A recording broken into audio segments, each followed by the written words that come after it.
Hey, what's up, everybody? It's me, Parahan. A lot of people are depressed lately, and we've seen this as becoming a very big problem. That there are a lot of people that are suffering from depression. I think one of the reasons our generation is so depressed is because there's been so many changes in society in such a short period of time.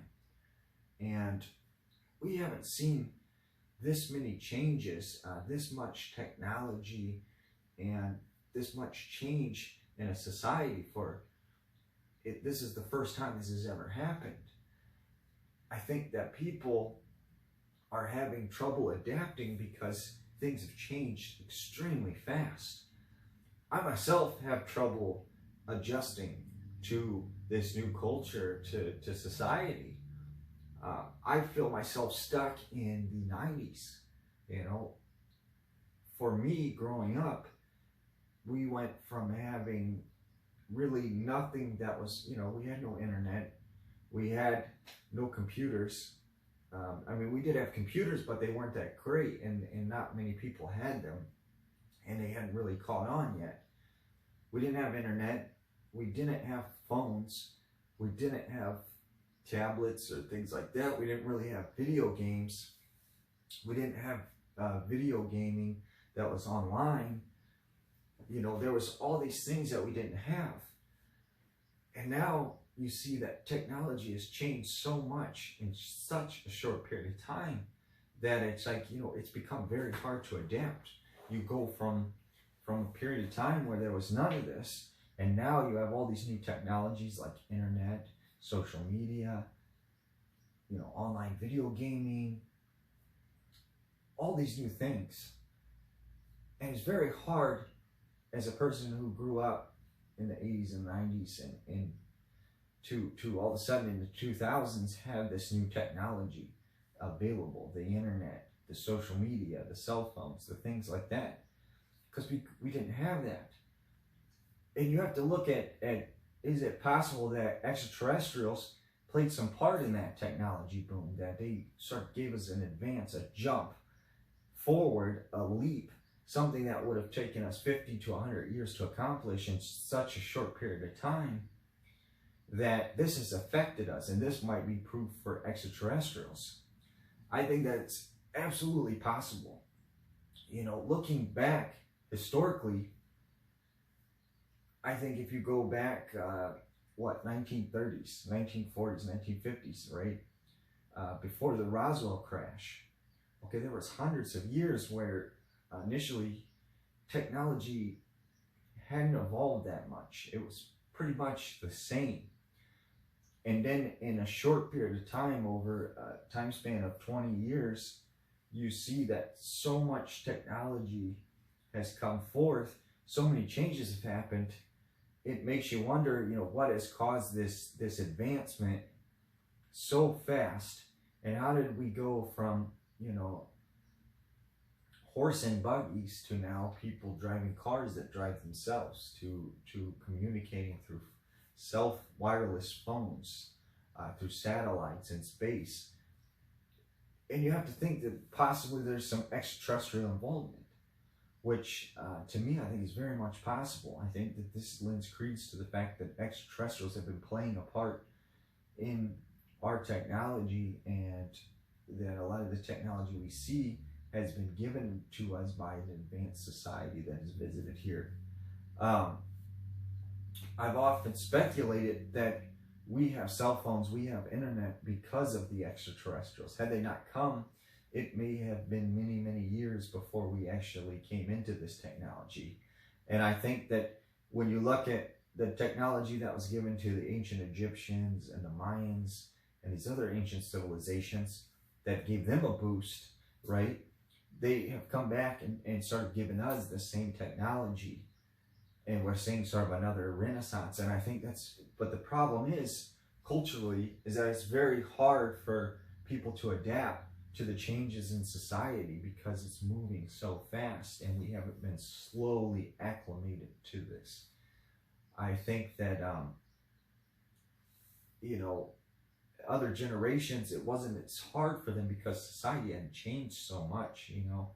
I think that for us, really, we see this huge boost in technology over a short period of time. I mean, it's crazy to think that I seen, you know, now we have smartphones, but not even like 10 years ago, I think it was, we were using flip phones, and you didn't have this capability of accessing the internet on your phone. You didn't have tablets. You didn't have all these resources available to you. And we've seen just this huge change. Like I said, such a short period of time. I wonder if how much is it affecting us psychologically. But the other thing I want to talk to you guys about is TikTok. I think TikTok personally is this software that has been created for facial recognition. And see, what it does is it takes these short videos and it learns your behaviors, it learns your patterns, it learns your mannerisms, so that you could be identified even if you're wearing a mask, even if your face was concealed. It's learning all about us. And when people post TikTok videos, it's giving them this database to know who everyone is, and that you could recognize someone from a very far distance based on their mannerisms. You didn't even have to see their face. You wouldn't even need facial recognition. It's sort of like a body recognition. It can sense your movements, it can sense your mannerisms and your patterns, and know exactly who you are. And I think that they're using this sort of to upload a database. And we've seen this with YouTube because the video footage, I think, gave us facial recognition. And I think Facebook in the same aspect was that, to sort of create this database of people and know who is who. And so that they can kind of document everybody and know which person is who, and be able to track us and track our movements and track our every ability to control us, to take over society and control what we do. You know, everything I believe that's happened in the past 20 years is essentially been created to control us, to corral us. And when you look at farmers and how they treat their livestock and how they treat their cattle and their sheep and things like that, right? They track them. They track their movements. They have specific ways of telling who's who, because this allows them to control them better and to keep them together, and to know when one goes missing, to know when one goes rogue. They know exactly what's going on their farm at all time. And this is what they're doing essentially, I believe, to track us, to create a database, to know what we're doing at all times. And I think that we really essentially have to look at this as this is them controlling us. And we have to be very careful with what we put out there on TikTok and YouTube and things like that, because this is sort of their way of tracking us. And we have to be wise to what's going on and wake up that is this technology that we think is helpful and grateful, is it really turning against us and becoming our demise? Is this technology being used against us for evil, for the wrong purposes? I think absolutely yes. And I think that there is a sinister plan at hand, and that we have to be very careful with how much we trust technology and how much we rely on it. And I think it's important to be reliant on what we know and survival and living off the land, because one day technology may fail us and come against us, and that's when it will be important to know survival techniques. And that leads me into my next thing, which is Les Drought, right? When I look at Les Drought, he taught survival, he taught, how to live out in the wilderness, and he was the legit guy doing it. When all these other people were faking it, he was legitimately teaching survival. And he does this Bigfoot show, right? And he goes out and he goes looking for Bigfoot, and he's basically advised by Joe Rogan, the Joe Rogan podcast, right? Joe Rogan tells him you should do a Bigfoot show. So he goes out and he does a Bigfoot show, And then Joe Rogan turns against him and says, you know, you're ridiculous, you're crazy for going to look for Bigfoot. Does a show with him and basically makes fun of him the whole time, disrespects Les Stroud. I think this is ridiculous. I think that Les Stroud should be angry. He should be upset because he was misled. He was set up to be a segment on the Joe Rogan podcast to extend his viewership and create more people watching the Joe Rogan experience. And I'm very disappointed in that they misled people and that they created this stigma around Les Stroud that he's crazy, because he's not. He's a very intelligent guy who knows how to survive off the land. I think that he is going to be, you know, the importance, the key to the continuation of society to existence is learning to live off the land and be able to survive. It's funny because a lot of people nowadays, you know, they become more accepting of UFOs and they become accepting of ghosts. But a lot of people that look at people who believe in Bigfoot as being crazy or not intelligent. And it's even in the paranormal community, they kind of laugh and make a laughing stock of people who believe in Bigfoot. But to me, it's more plausible that Bigfoot exists than extraterrestrials, right? Because all the time we find new species of animals. We see that in South America they found this bear that they thought had been extinct since the Ice Age. There's been discoveries in the ocean of creatures that had been extinct for millions of years that turn out to still exist in small populations. So it's very possible, and if you wanted to get scientific, that biologically there could be this creature that we have not identified that exists from the Ice Age that we thought went extinct. You know, Gigantopithecus, or perhaps some other type of biological creature that still exists to this day. And we have yet to actually discover it and bring it to light what this creature actually is and be able to document it. And we know it as Bigfoot today. So, I mean, that seems to me more intelligent, more legitimate than the possibility that there are beings that could travel through space and time and come here to Earth, when space travel is very dangerous, it's very difficult. And also, why would they come here to Earth? There is nothing that would further their society or advance them. I don't think this is a survivable planet for them. So what would be their purpose of coming to this planet? You know, they couldn't come here to survive, to continue their population and their species, because I don't think that they could adapt to our atmosphere and to our climate.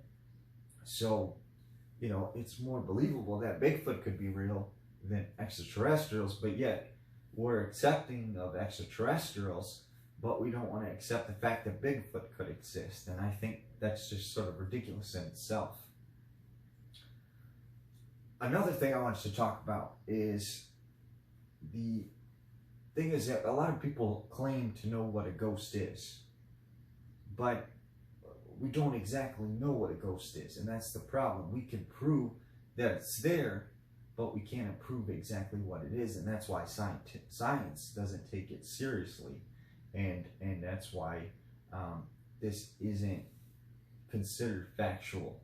It's science fiction, because we can't exactly prove what a ghost is. We can prove it's there, we just can't prove what its compositional makeup is, and that's the biggest problem when it comes to ghosts, is that we cannot successfully identify its compositional makeup.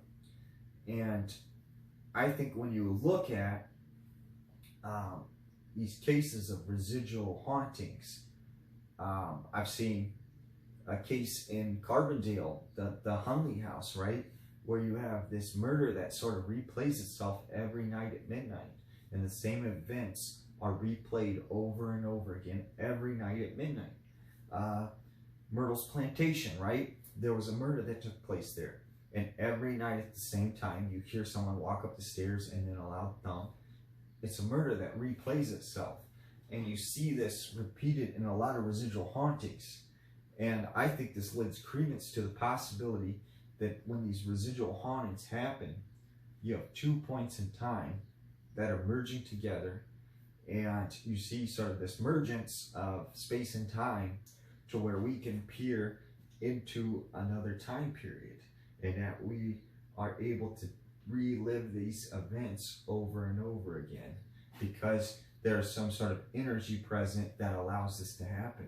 And I think that that lends the possibility that to what we are seeing is sort of time travel, essentially. And we're seeing points in times that are merging together, or somehow time is becoming warped or sort of looped and trapped. And we are reliving these moments over and over again. And perhaps that ghosts are essentially pieces of time that we are able to experience in real time, and that we are able to relive because of the energies that are present. And I think this leads us to start to understand how possibly ghosts and extraterrestrials and cryptids may all be connected, because somehow we are seeing creatures that existed in one part of time or another, in the past or the future, and we're being able to glimpse into that because of the energies that are present. And this may lend credence to the paranormal phenomena. And I think that's definitely something we need to look into more and do more research, because I think that leads to a better understanding of these things in the paranormal. Well, thank you guys for listening. I'm Parahan. Peace out.